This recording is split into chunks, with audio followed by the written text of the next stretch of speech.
All right, so the long-awaited return of Let's Talk Cinema. Greg and I are back with our weekly movie news show. I believe it's been 3 weeks today, but technically Yeah. I think we missed 2 episodes. So yeah, we're back today. A lot of stuff happened within these 2 weeks. We had Captain Marvel come out. We had Us come out. What else? Dumbo came out this weekend, so we'll be talking Yeah. about that. But tons of stuff coming out. Avengers Endgame, a lot of stuff going on with that as well. So yeah, we missed some stuff, but hopefully in this episode, we'll catch up on some things. So we don't actually have a lot of news necessarily to talk about, just because to me it was kind of a slow week. We had the Dora the Explorer trailer, but that was back kind of last week. We're not going to talk about that Yeah. one. But yeah, so we don't have a lot of news, but we are going to talk about 3 different movies that we saw within this kind of 2 week break, and so we'll get to those for sure. And we're back on Mondays, so we'll see how long that lasts. Yep. But it is what it is. So thanks, Greg. Welcome back. Of course. And yeah, so let's get into the box office report. Like I said, we did miss kind of the biggest box office stuff so far for this year. But I'll try to kind of recap a little bit of that within this. And of course, this weekend's box office. So here are the top 6 performers as usual for this weekend's box office. All right, so at number 1, we have Dumbo, the Disney live-action remake, right? Number 1 coming in at 45.9 million. And then number 2 is Us at 33 million. Number 3, Captain Marvel, 20.6 million. Number 4 is Unplanned, the pro-life movie that came out. That came in at 6.3 million. Kind of a big surprise there to a lot of people. Number 5, 5 Feet Apart, was 6.1 million, and number 6 is Wonder Park at 5 million. So Wonder Park, that one is not too good. But anyway, so we'll briefly talk about some of those with that. But those are the top performers, and obviously provided by Box Office Mojo there. So let's start off talking about Dumbo, right? So it opens this weekend. So as Box Office Mojo says, with an estimated 45 million, Disney's Dumbo topped the weekend box office, though fell short of the studio's 50-plus million expectations and well short of what some thought would be a 60 million debut. Notably, high-profile remakes such as 2017's Beauty and the Beast and Jungle Book in 2016 soared past the 100 million mark in their opening weekends, and Dumbo not even crossing 50. So obviously I think we can say it was kind of expected, because there wasn't a lot of buzz for this, given, despite it Yeah. being a Disney remake. Yeah, and then as they say, looking ahead, Dumbo did receive an A- cinema score, so that's kind of interesting. But that said, looking at Disney's other live-action reimaginings, the average multiplier is 3.2 times, which would suggest Dumbo is on its way to a domestic performance around 145 million when all is said and done. And then given the reported 170 million budget, that puts a lot of heavy lifting on the international market.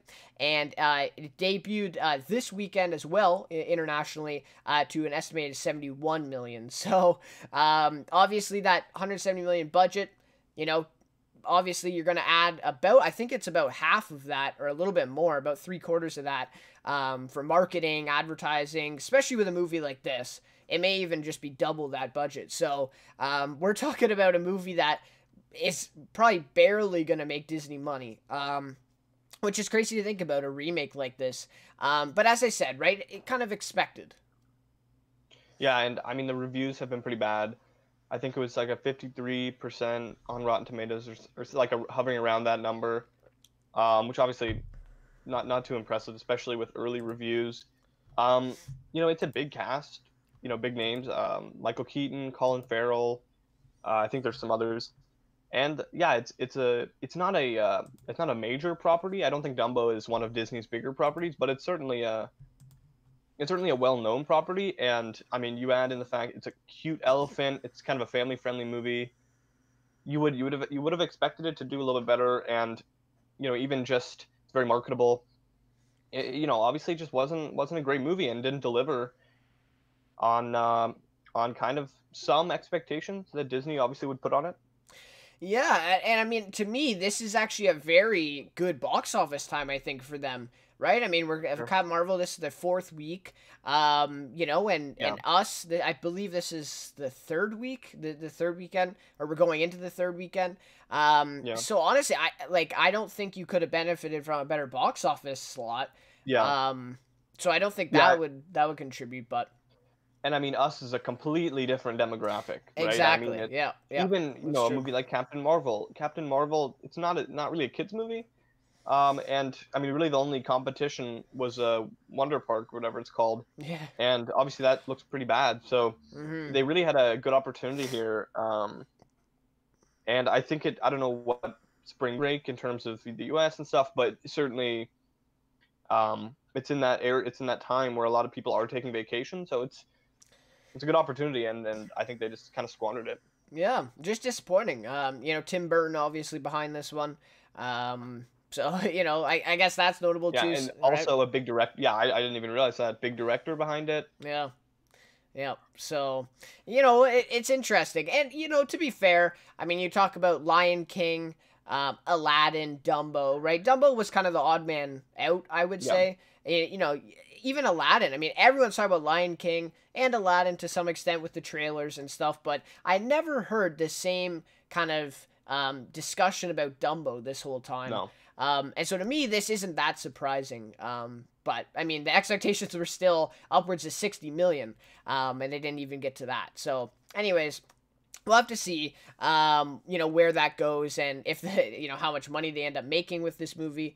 But yeah, just kind of unfortunate there, for sure. And, you know, we'll see. I mean, if Aladdin does bad after this one, like some people are kind of predicting, we'll have to see where the future of these live remakes are for Disney. But of course, Lion King's probably going to come and, you know, I wouldn't be surprised if it made $1 billion at this point, to be honest. So, Yeah. we'll have to see for that one, right? Can't get that one out. But, all right, so let's move on then to Us. So, Us dipped 53% in its second weekend this weekend, which is below Mojo's aggressive forecast, but pretty much right on par with what should be expected for a horror film, right, of this sort. The film's 33.6 million 3-day pushed the domestic gross over 128 million in just 10 days. So internationally, Us added 14 markets and brought in an estimated 22.6 million from overseas.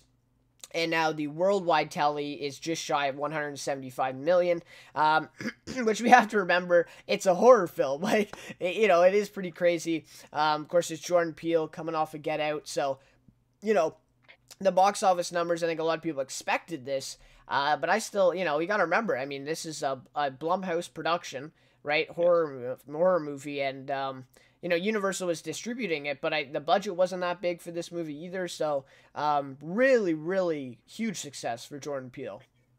Yeah, and I think this movie definitely has staying power. I think it can last. I think it has legs. I mean, for a few reasons. I think it's a movie that people are going to want to see multiple times. There's a lot of things that you're not going to pick up on the first time, the second Mm-hmm. time, maybe even the third time. It's a movie that's going to get people into the theater multiple times. It's also a movie that has a tremendous amount of hype, and obviously Jordan Peele coming off a massive success, and that's probably putting it lightly, in Get Out. And I mean, this is also a film that probably has some Oscar buzz. It potentially for Lupita Nyong'o, maybe Winston Duke. That's probably a long shot, but Lupita Nyong'o for sure. I think there's a good chance she gets nominated for Best Actress. I don't know if it's a Best Picture nominee, but I think you're looking at very similar nominations, potentially score. You're looking at very similar nominations that Get Out got, I think, because it's a horror film, Jordan Peele. Um, so I think those reasons, I think it could definitely have legs, and I think this could make a ton of money.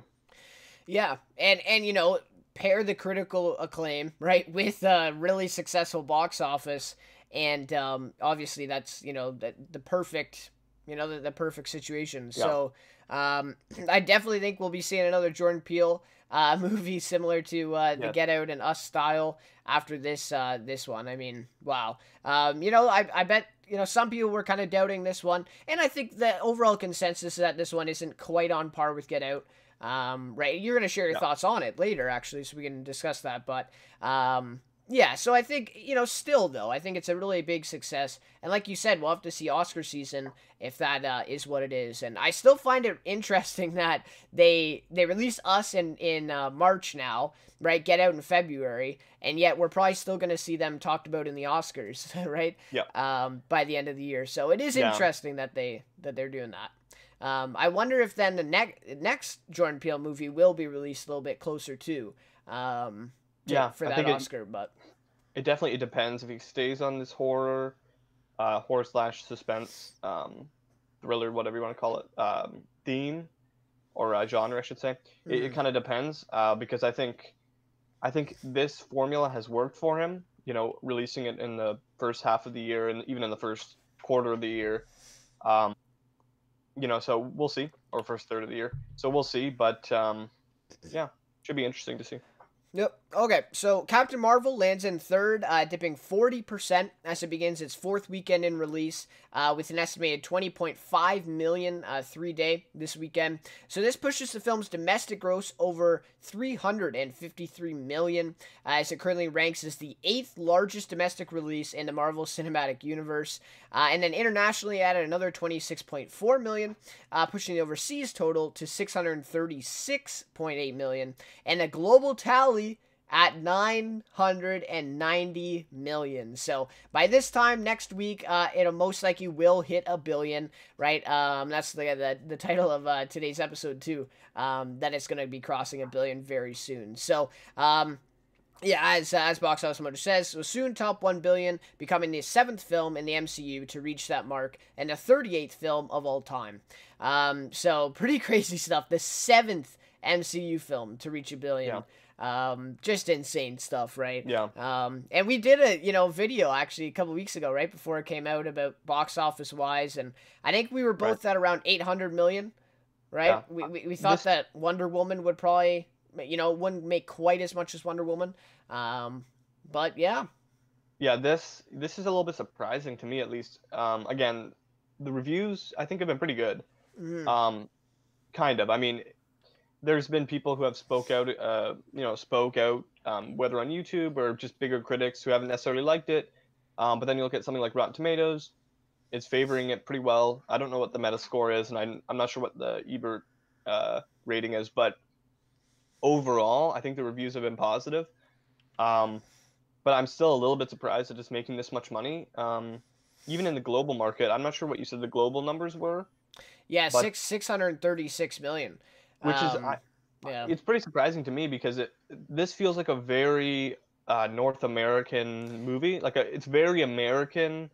Um, the time period. Obviously, it's set in the United States. It's also set in space, but it just feels like a very American movie. Much obviously completely in contrast to something like Aquaman. Yeah. Um, so it's a little bit surprising to me, but then again, it's Marvel. It's the first ever Marvel solo female led superhero film. So then, in that regard, not totally surprising, but I'm still a little bit surprised about these big numbers. But I can agree with you there too. I mean, if you even talk about the aspect of the first female superhero, right? I think that's Yeah. a big North American thing rather than, like you play that in China, right? That those same, that same kind of importance. I don't think that's quite the same in places like China and Russia, for example, or South Korea, where all of these big markets are. Yeah. And so I agree. Like I think it really.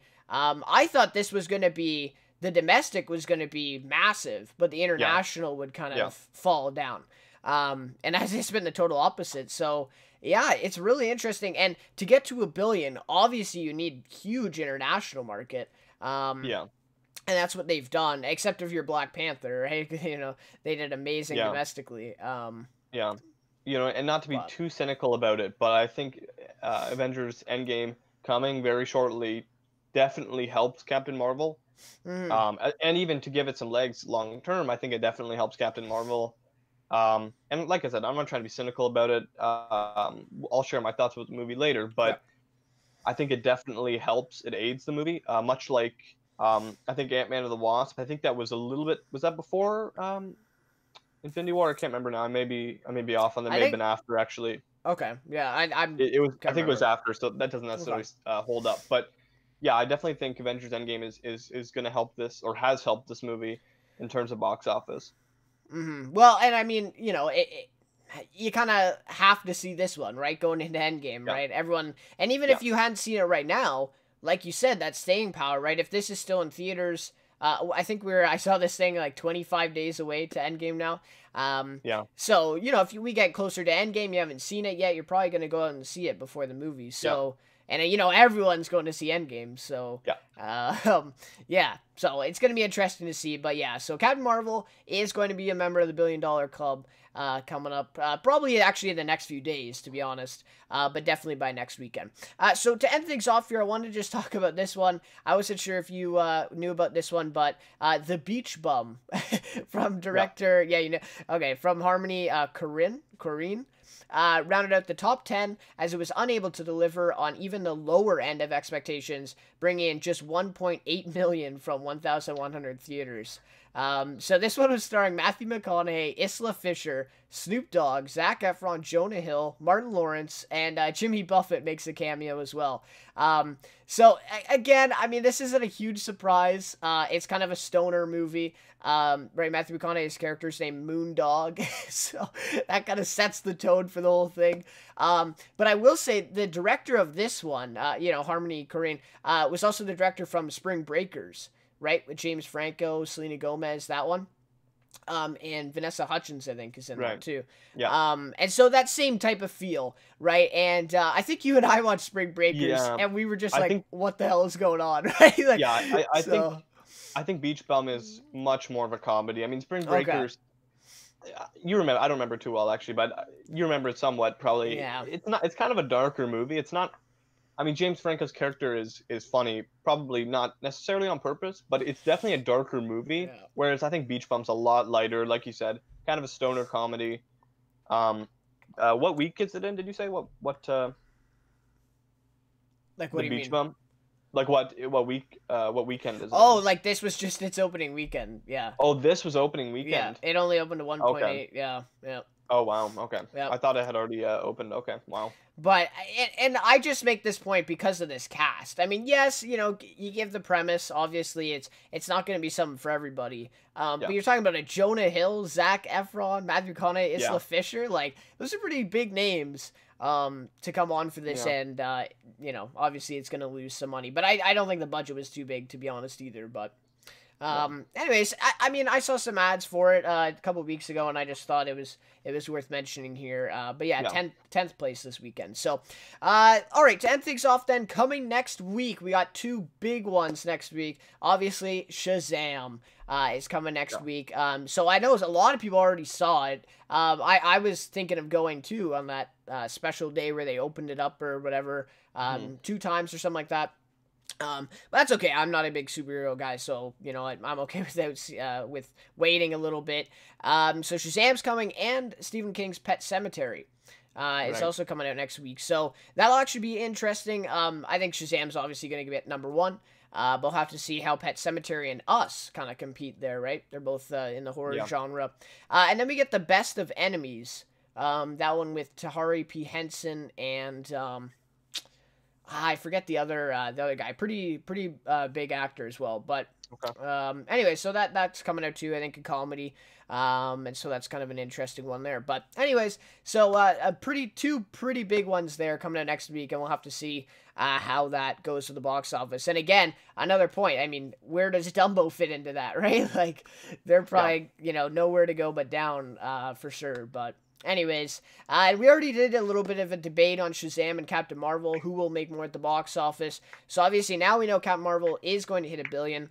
We'll have to see if Shazam is able to do the same. But anyways, all right. So with that out of the way, with the box office done, we only have one topic of kind of news, if you will, and we're gonna talk about the Dead Don't Die trailer that dropped today.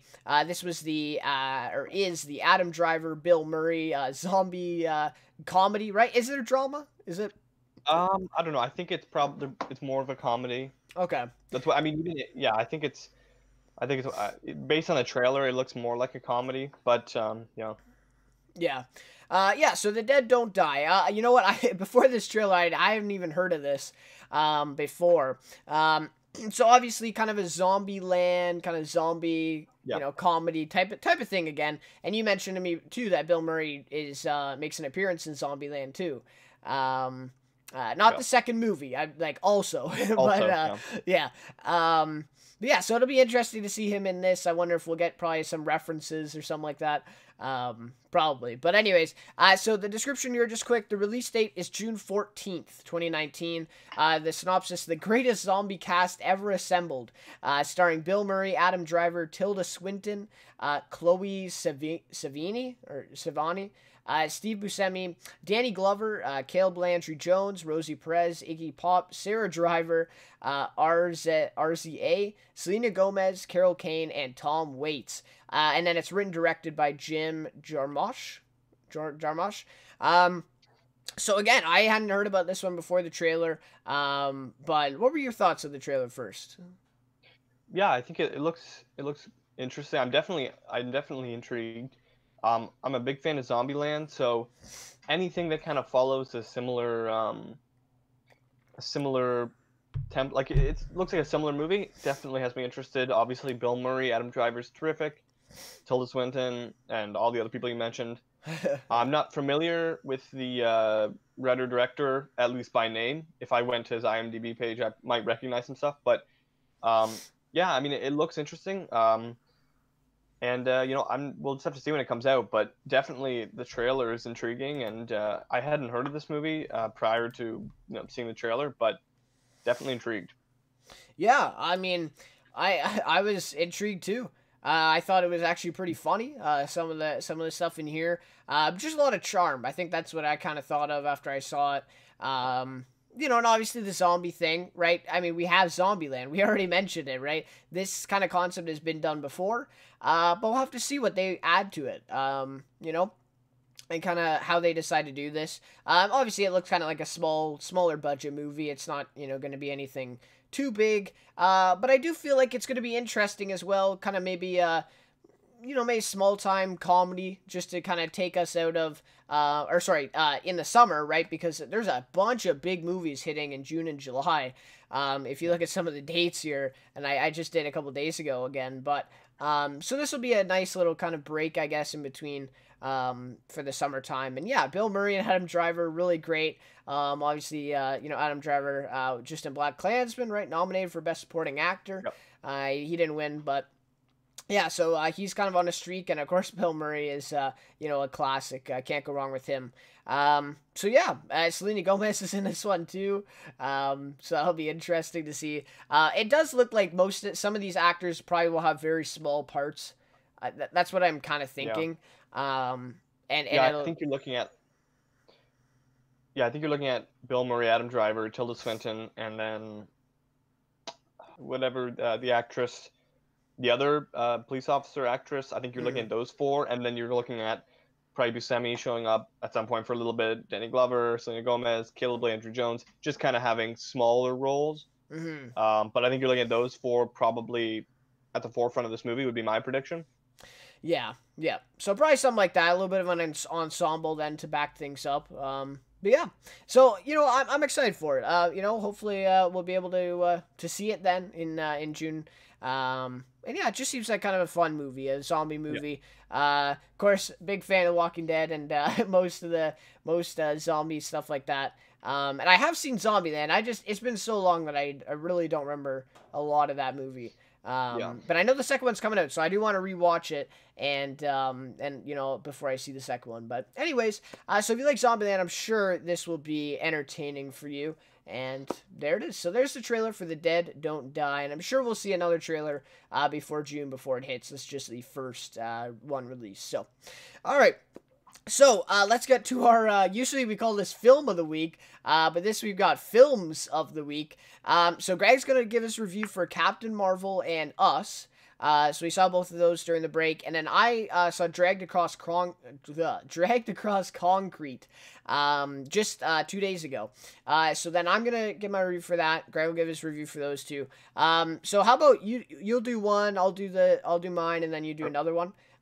So which one do you want to go with first then? I'll start with Captain Marvel. I All right. saw that first. Okay. Yeah. So obviously, probably most people have heard Captain Marvel. Been a bit of a polarizing film. Partially because of some things said prior to the movie, and whatever. I'm just gonna put that all aside. Just look at it as a movie, as a Marvel movie. I think this was an okay movie. It's not. I don't think it's one of Marvel's best movies, and I think I heard this from somebody else, and I definitely agree.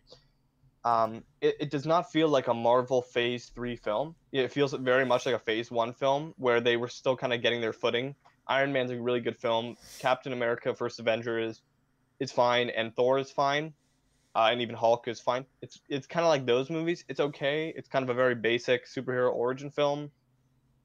It feels very much actually like feels very much like Iron Man 1 and Thor 1 in a lot of Okay. different ways because it's kind of a fish out of water. Carol Danvers is on I forget the planet, but she's essentially coming down from a planet. She's almost like a warrior kind of thing, like a elite kind of police type unit from this other planet. She comes down to Earth. It's a fish out of water. She's getting used to all this stuff on Earth. It's in the 90s. It's very 90s nostalgia heavy on Earth.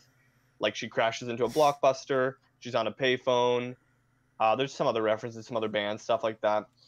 So it feels very much like Thor in that regard. And then to me, the final sequence feels a lot like the final sequence of um, Iron Man 2, I believe. So anyway, it just feels like it borrows a little bit from the other MCU films.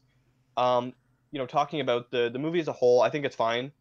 I think that final sequence is pretty disappointing. And I think some of the movie, it kind of it feels like I said, it feels very paint by numbers. I think the relationship between Brie Larson's character and Samuel L. Jackson's character, obviously Nick Fury and Carol Danvers, feels a little bit forced, feels a little bit rushed. But I mean, that doesn't. I'm not kind of hung up on that. It doesn't really bother me. And I think overall, I think it actually has kind of um, a cool idea that feels quite different from Thor, for example, which is another kind of alien space type movie, or even Guardians. And I'm not gonna spoil anything, but I kind of like that. Her relationship with this one alien, Talos, Ben Mendelsohn, who I think does a really good job in the role. And then, like I said, or not like I said, but her relationship with Jude Law obviously is kind of her boss. I thought was okay, but then her final sequences, which I won't spoil, at the end of the film, there's some good action sequences, but the final sequence is pretty disappointing. I was looking for a really good fight, and it just wasn't really delivered. But yeah, the action sequences for the most part I liked. Some of the things that happens, so essentially this her character is remembering a lot of things from her past, and we see a lot of um, flashback sequences, but the Okay. flashback sequences are are never in the movie. They're own. Do you know what I mean? Like they're not. Yeah, They're just kind of I've the heard flashback this. Yeah. Yeah. Yeah, and so it's kind of like. I mean, it's not difficult to follow. I think it's a little bit cheap from a narrative and from a screenplay perspective, just to kind of build this character up in kind of a cheap way. Um, so yeah, I thought it was a fine movie. The biggest problem with this movie, in my opinion, maybe not the biggest, but one of the problems, Brie Larson as Carol Danvers, it's a pretty boring character with a pretty boring performance. Um, Okay. I'm not really sure, where they're going with this character in terms of who she is. Well, I guess we'll see in Endgame, but it Mm. was a pretty boring character to me. Um, her friend played by LaShawn, or sorry, Maria. No, sorry, Lashana Lynch is her friend. I think she gives a good performance. Again, some of the dialogue though is not great between some characters. I feel like Okay. a lot of the jokes don't land in the film. Um, but yeah, I mean, look, I don't think it's a bad film. I think it's a very mediocre film with some good action sequences, some good characters, not a great lead character, and then but other than Brie Larson, I would say pretty good performances all around. Ben Mendelsohn, would say is a standout. I think he was very good, and then of course Samuel L. Jackson is pretty good as well. But yeah, I mean, I don't think it's a terrible film. I would recommend seeing it if you like superhero movies, if you like Marvel movies, if you're kind of interested in or want to see all the movies leading up to Endgame. Definitely go see it. But but yeah, I don't think it was a great movie, and it's definitely not on par with some of the solo films they had done, whether that be Captain America, Spider-Man, even Ant-Man, Iron Man. Okay. It's just not quite on par, but still a fine movie. And yeah, I think it's okay. It's not great, but it's not. I don't think it's terrible, like some people say, and I don't think it's great, like others might say. So you did allude to it there a little bit, but my question would be, out of the kind of it's like 21 now, right? 21 MCU movies or 23? I think it's 23. Maybe. So where would you rank it then for you? Is it kind of middle, bottom? Where? Yeah, it's definitely at the bottom for me. Okay. But again, that's the bottom of a pretty good pile of films. Hmm. I think it's probably better than Hulk. It's probably better or on par with Captain America: First Avenger or Thor 1, and it's probably a bit cleaner narrative wise, and probably just a bit of a better film than Iron Man 2, maybe even 3. But it doesn't really stack up with Captain America's Winter Soldier, Iron Man 1, Spider-Man: Homecoming, Black Panther. It does not rack up or stack up with those films, but it's definitely near the bottom, but definitely not the worst Marvel movie, I wouldn't say. Okay. Yep. Okay. So yeah. So okay. So that's Captain Marvel. Obviously I have not seen it. I have heard a lot of stuff though. Right. Kind of spoiler free stuff. Like I don't know all the spoilers, even though I probably will never get around to watching it. And it's just like I'm not. I think we've talked about this before, but I think I've seen one MCU movie. I think I saw Iron Man 1 Yeah. out of like all of them.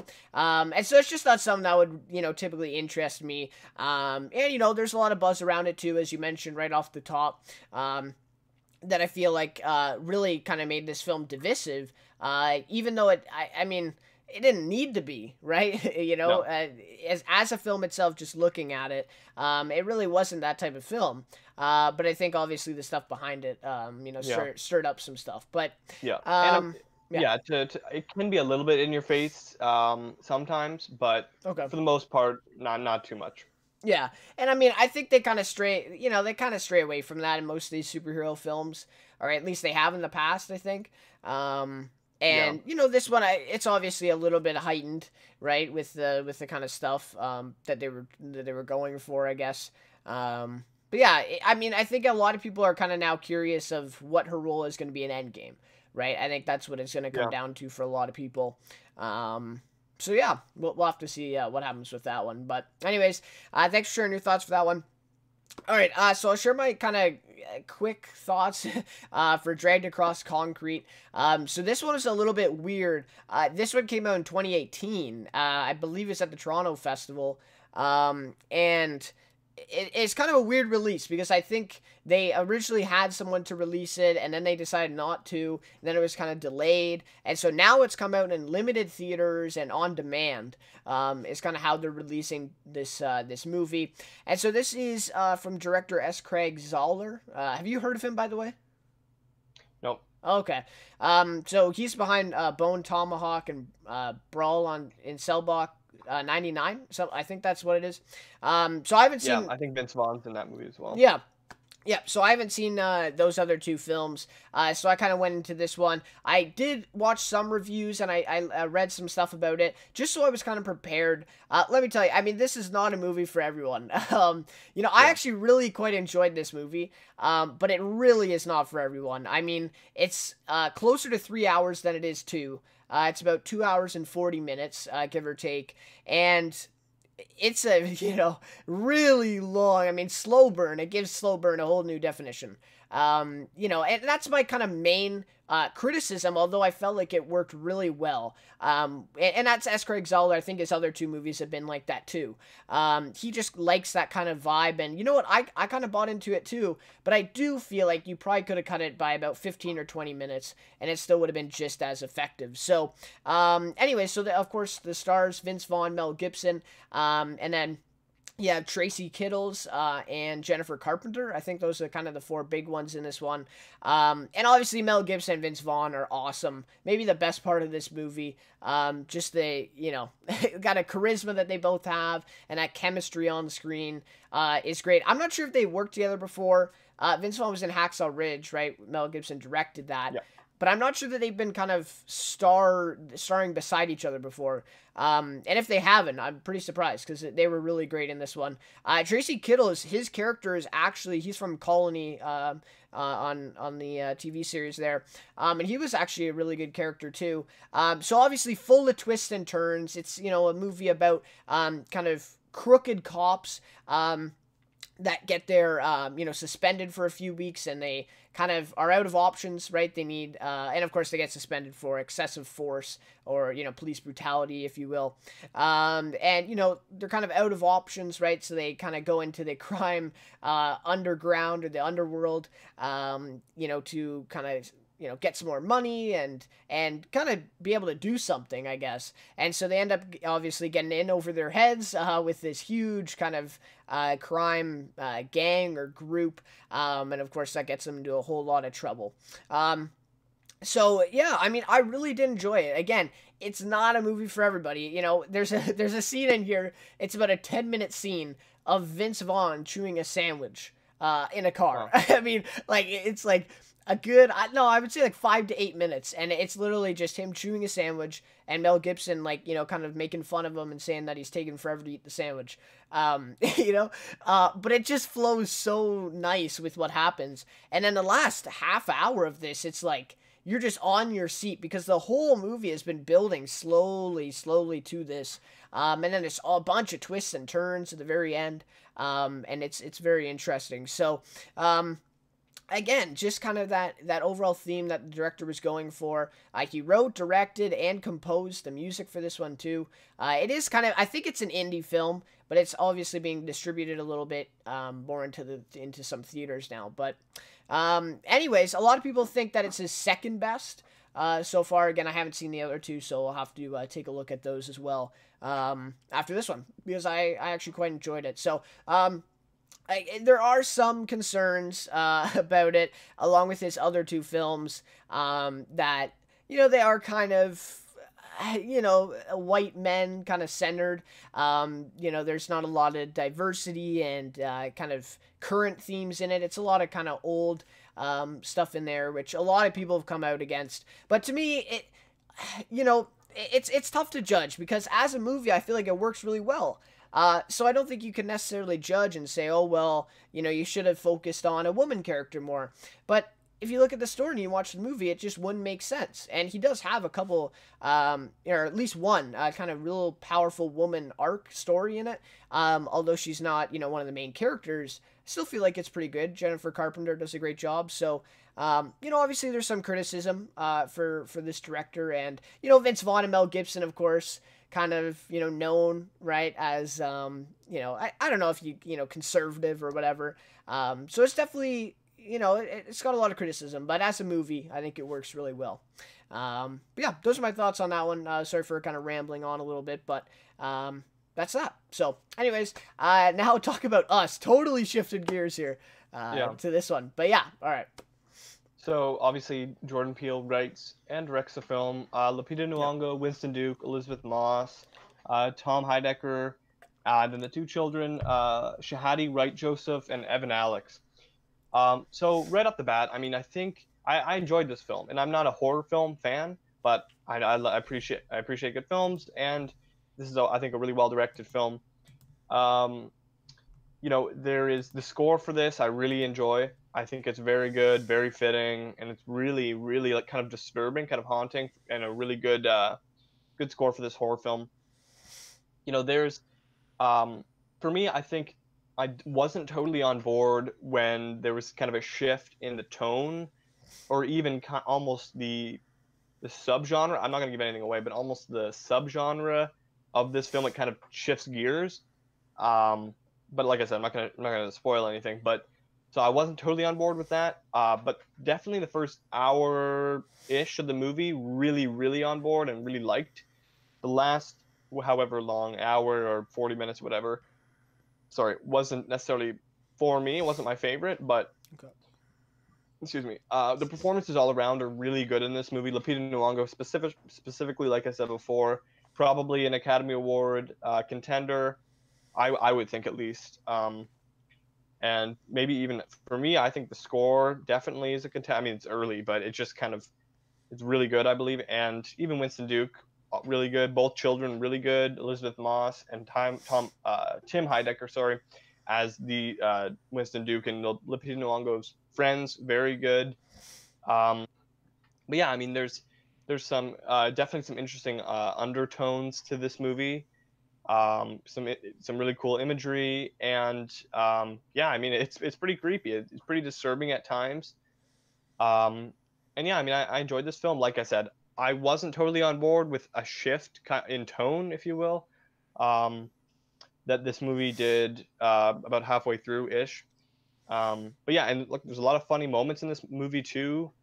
Um, and yeah, I mean, I really enjoyed it. I definitely recommend anyone seeing it who likes horror, who likes to see good filmmaking, good directing, or who likes Jordan Peele. I haven't seen Get Out, but I can kind of guess this probably isn't quite on par with Get Out, but it definitely is a really good movie that I think you should definitely check out. So this is a definitely one to check out. It's there's a lot of hype around it, and I do think it delivers. Okay. So I will admit I do know quite a bit about the movie, even though I haven't seen it. And I'm not sure that I plan on seeing it. I haven't seen Get Out either. And, I do like Jordan Peele, though. I like what he's doing. Twilight Zone just came out tonight or yesterday night. So I'll be watching that as well. But yeah, it's just, not something that I don't know. I might see it. Anyways, so I do know quite a bit about it. I do want to ask you, how do you feel about the twist or kind of the ending bit? Because I've heard a lot of people talking about, you don't have to go into spoilers or anything. I think it's pretty, obvious that there is a twist at the end. But how did you feel about that twist, and do you think it made sense with the rest of the movie and all that? Yeah, I mean, I think it's a cool twist. I don't know. I'm not sure how much it really adds to the film. I think it's kind of interesting. It's definitely a surprise Okay. for me. Again, I don't want to get into any spoilers, but the nature, how the twist comes to be, I think I should have mentioned this when I was talking about it, but I think the movie is kind of, they kind of allude to something and then they just kind of shove it in your face and tell you exactly what, they explain exactly how this Mm-hmm. twist works.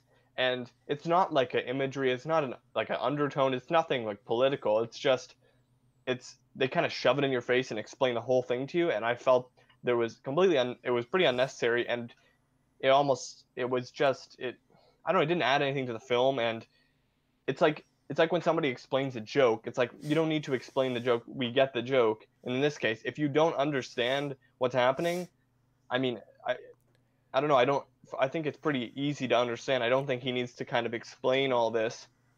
And also, I mean, part of the thing when he explains how this twist works and kind of how this thing came to be, it raises a lot of questions, and I think it's a little bit, doesn't make a lot of sense.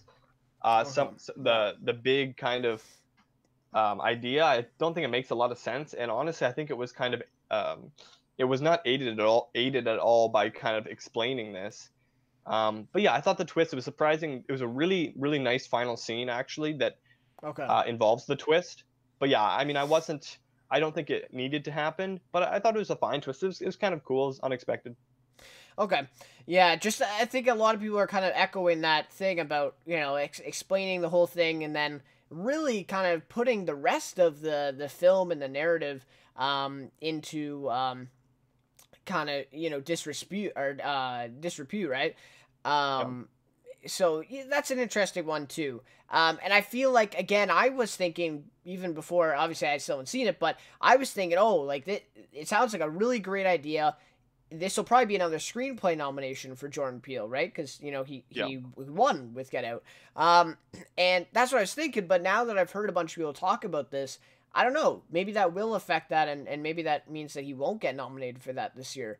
Um, but we'll have to see. I mean, again, you haven't seen Get Out, so I would ask you if, to compare the two screenplays, but, it is what it is. But, yeah, so anyways, if you guys have seen Get Out, obviously, then maybe you can do a comparison and let us know. But yeah, so that's an interesting one. We'll have to see what kind of Oscar buzz that gets. And like you said, Lupita Nyong'o, I think a lot of people are on board with that, with her getting an Academy Award, because the star of Get Out, I'm forgetting his name right now. What was his name again? Daniel Kaluuya. Yeah, he got a nomination, right?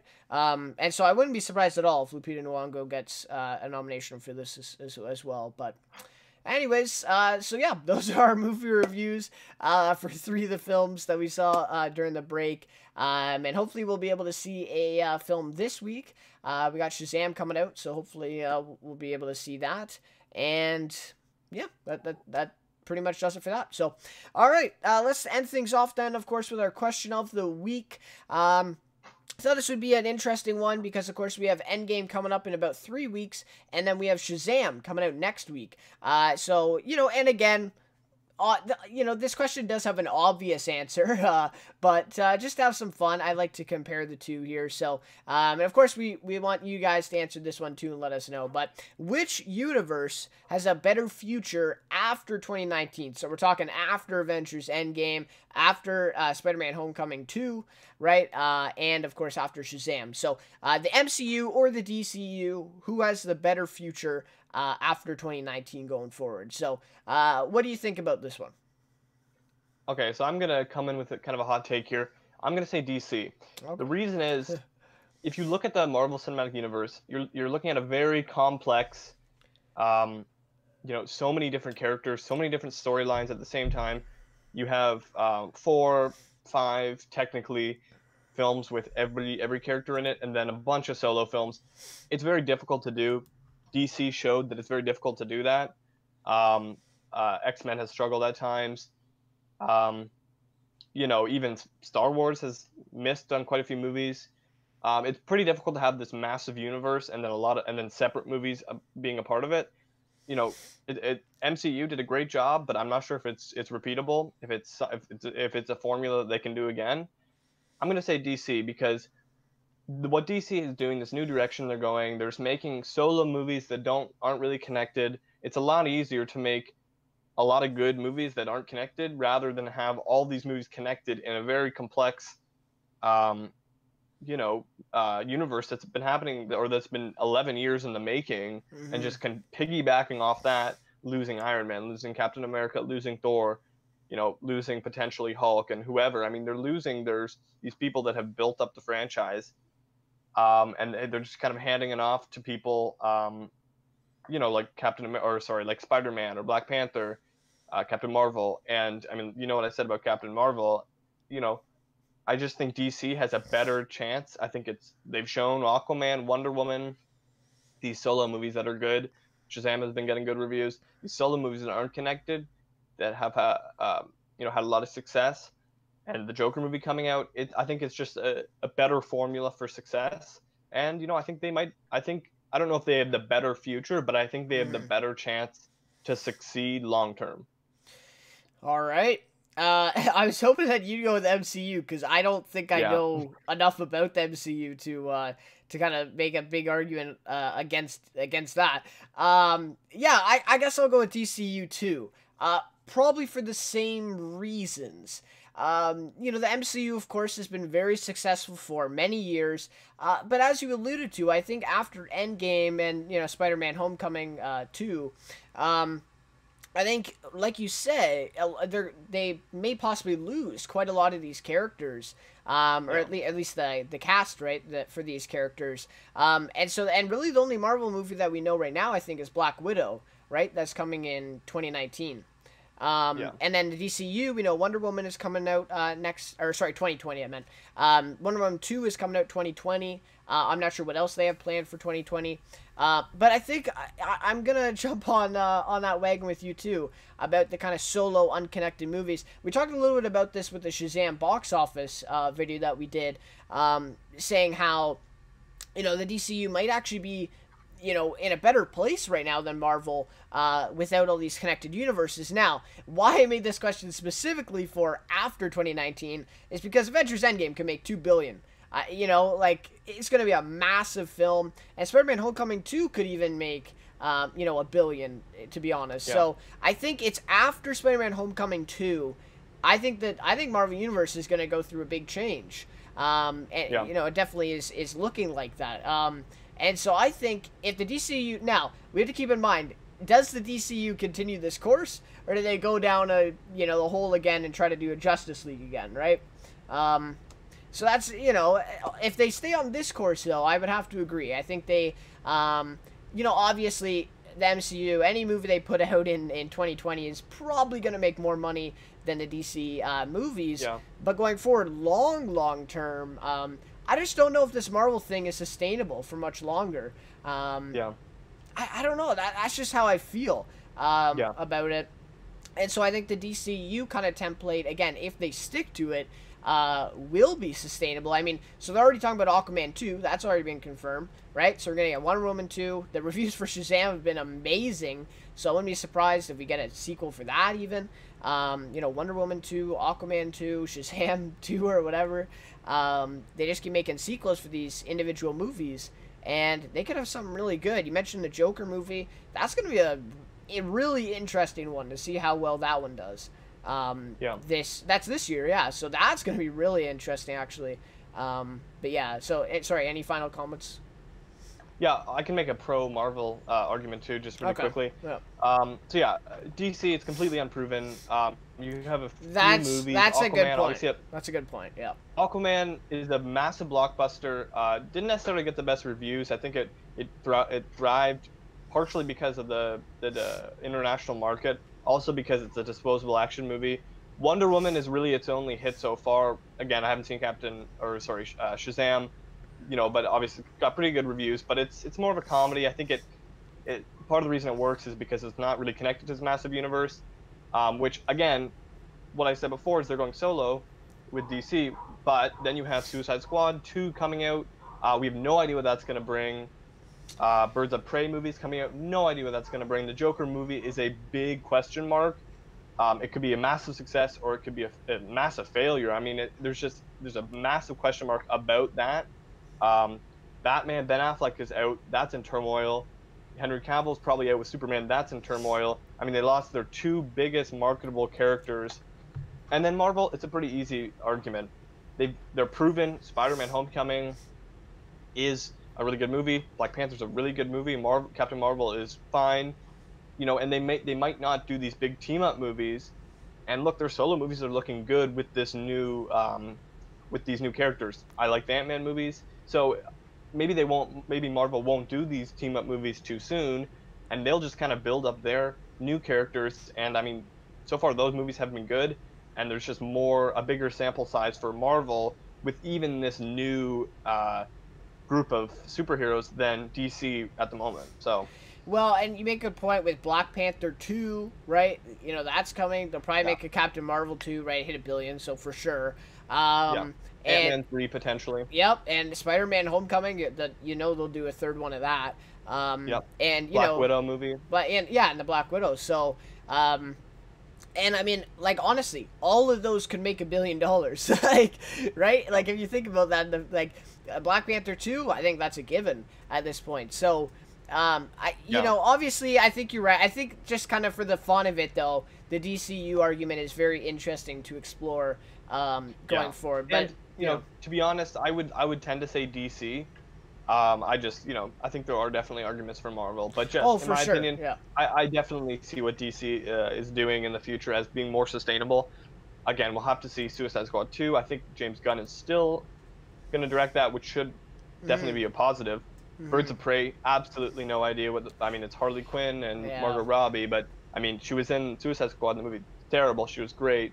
So it's tough to say, but yeah, we'll have to see. We'll have to see how they do, and of course how 2019 finishes off for the MCU. I have a feeling it's going to be pretty damn good. But yeah, that Joker movie and Shazam, I think, is all that the DC has left for this year. So Yeah, and then I think Flash movie is. I think it's. I'm not sure if it's a question mark, yes. but I think that one is. Yeah, that one's in development. It was announced, I think. So, yeah. So we'll have to see how that goes. But that'll just about do it then for our welcome back episode of Let's Talk Television, or Let's Talk Cinema, my bad. So hopefully we'll be back Mondays, Tuesdays to do the episode now weekly. Like I said, some big ones, right? Shazam, Pet Sematary opening next week, so should give us a lot to discuss. And hopefully we'll be able to get out and see. I'm probably not going to be going to the Pet Cemetery, but maybe Shazam, try to get out and see that one. And you know, that's another point too. I mean, I'm even interested in Shazam. That's got to say something. So yeah, it looks really really funny. So, anyways, guys, that'll just about do it then for the episode. Thanks, Greg, for coming along as always. And, yeah, that'll just about do it. So we'll see you guys then next week for Let's Talk Cinema, episode 15. All right, guys? See you later. Take care.